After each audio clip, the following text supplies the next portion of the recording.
नमस्कार मित्रों, Amit Marco channel में आपका स्वागत है। दोस्तों, बचपन में हमने एक कहानी पढ़ी थी, कबूतर और जाल। आप सबों ने भी जरूर पढ़ी होगी। शिकारी आएगा, दाना डालेगा, जाल बिछाएगा, पर फंसना नहीं। जी हाँ दोस्तों, आज की कहानी का विषय कुछ इसी प्रकार का है। आपके फोन पर एक कॉल आता है। सामने से कॉल करने वाला कहता है कि मैं फलानी टेलीकम्युनिकेशन कंपनी का रिप्रेजेंटेटिव बोल रहा हूँ। अपने आप को किसी पद पर वो बताता है और कहता है कि आपके सिम को 4G से 5G में अपग्रेड किया जा रहा है। इसके लिए वो आपको जानकारी देगा कि आपके फोन पर एक लिंक भेजा गया है, जिस ऐप को कि आप अपने फोन में डाउनलोड कीजिए, इंस्टॉल कीजिए, और उसके बाद पुनः वो आपसे बड़ी चालाकी से आपके OTP के बारे में सूचना जानना चाहता है। अगर आप ऐसा करते हैं, उस लिंक को इंस्टॉल करते हैं डाउनलोड करके और उससे OTP साझा करते हैं, तो पलक झपकते ही आपके बैंक अकाउंट से सारे रुपये गायब कर दिए जाएंगे। तो जी हाँ, सावधान रहें, सतर्क रहें। आजकल इस तरह की घटनाएं बहुत ही आम हो गई हैं। साइबर क्राइम का ग्राफ दिन पर दिन बढ़ता ही जा रहा है, और साइबर क्राइम की बात हो और जामताड़ा का जिक्र न हो, ऐसा हो नहीं सकता। झारखंड का जामताड़ा जिला साइबर क्राइम का केंद्र बिंदु माना जाता है।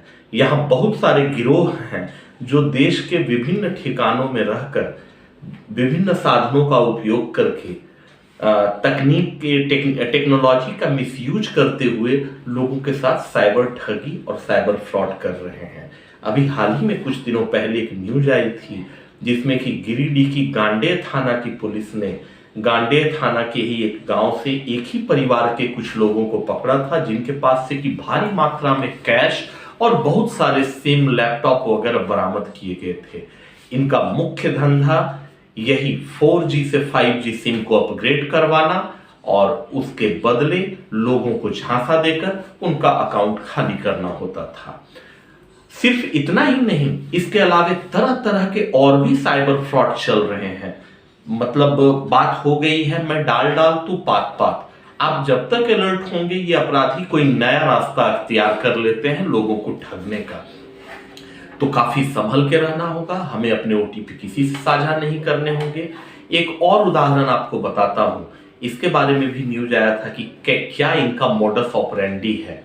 इसमें आपके WhatsApp पर वीडियो कॉल आएगा किसी अननोन नंबर से। आप जैसे ही कॉल उठाओगे, सामने से कोई महिला अश्लील हरकत करती हुई नजर आएगी और अश्लील बातें करते हुए वो आपको भी प्रेरित करेगी कि आप भी उसके साथ अश्लील हरकत करो। उसकी मंशा होगी कि आप अश्लील हरकत करो, और जैसे ही आप उसके जाल में फंसोगे, वे अपने मोबाइल फोन पे आपके द्वारा किए गए सभी हरकतों का स्क्रीन रिकॉर्डिंग कर लेंगी और उसके बाद शुरू हो जाएगा ब्लैकमेलिंग का धंधा। जी हाँ, एक तो तरीका ये है। इसके अलावे एक और नया तरीका सामने आया है कि आपके यहाँ कोई पार्सल आता है और वो पार्सल आपने बुक ही नहीं किया। एजेंट बोलता है कि नहीं मैम, ये तो आपका पार्सल है। आप कहते हो कि मैंने कोई पार्सल बुक नहीं किया। इसी तरह काफी लंबी बातचीत के बाद सामने वाला वेंडर बोलता है कि ठीक है, तो आप एक काम करो, आप इस पार्सल को कैंसिल कर दो।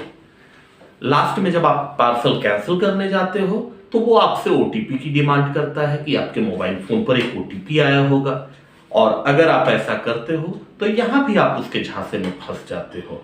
इसके अलावे भी बहुत तरह की गतिविधियां अभी चल रही हैं, जैसा कि फ्रेंडशिप क्लब चलाना, फोन की तकनीक का इस्तेमाल करके लड़के ही लड़कियों की आवाज में बात करके लड़कों को अपनी ओर आकर्षित करते हैं कि हमसे मजेदार चटपटी बातें करें और फ्रेंडशिप क्लब में शामिल हो जाएं। इसके बदले वो कुछ शुल्क वसूलते हैं। ये धंधा है। तो बहुत सारे इन सब तरह की चीजों से हमें सावधान रहना होगा। हमें काफी सावधानी पूर्वक इन सब चीजों को हैंडल करना होगा। टेक्नोलॉजी निस्संदेह एक बहुत ही बड़ा वरदान है, पर इसे इस्तेमाल करते समय हमें सचेत रहना होगा और किसी भी परिस्थिति में अपने धैर्य और विवेक को नहीं खोना होगा। हमें अपने धैर्य और विवेक से काम लेना होगा।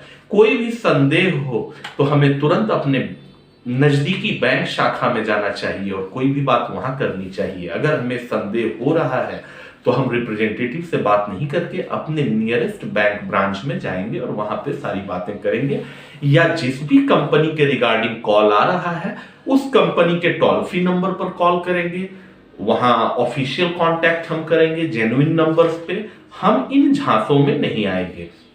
कुछ सालों पहले की बात है, मेरे ही फोन पर एक फोन कॉल आता है कि सर मैं हाईवा चलाता हूं राजस्थान में, वहां खुदाई के दौरान मुझे सोना मिल गया है सर, तो आप इसे आ जाओ और ले जाओ, मुझे पैसों की जरूरत है। और जब मैं उसे कहता हूं कि तुम आ जाओ मेरे पास, तो पीछे हट जाता है बंदा। तो इस तरह हरि अनंत हरि कथा अनंता, साइबर ठगी एक बहुत बड़ा उद्योग बन चुका है आज की तारीख में। पुलिस परेशान है इन लोगों पर शिकंजा कसते हुए, चूंकि साइबर सेल अभी उतना ज्यादा डेवलप नहीं हो सका है हम लोगों का, और ये साइबर अपराधी हमेशा एक कदम आगे चलते हैं टेक्नोलॉजी के फील्ड में। तो उम्मीद करता हूं कि ये छोटी सी जानकारी ही सही पर आपको अच्छी लगी होगी, और ये बहुत बड़ी चिंता का विषय बना हुआ है। इसको लेकर के बहुत सारे न्यूज आ चुके हैं। तो आशा करता हूं कि आपको ये जानकारी अच्छी लगी होगी, आपको ये वीडियो पसंद आया होगा, और अगर आपने लास्ट तक ये वीडियो देखा है तो कम से कम सब्सक्राइब जरूर करें। जी धन्यवाद।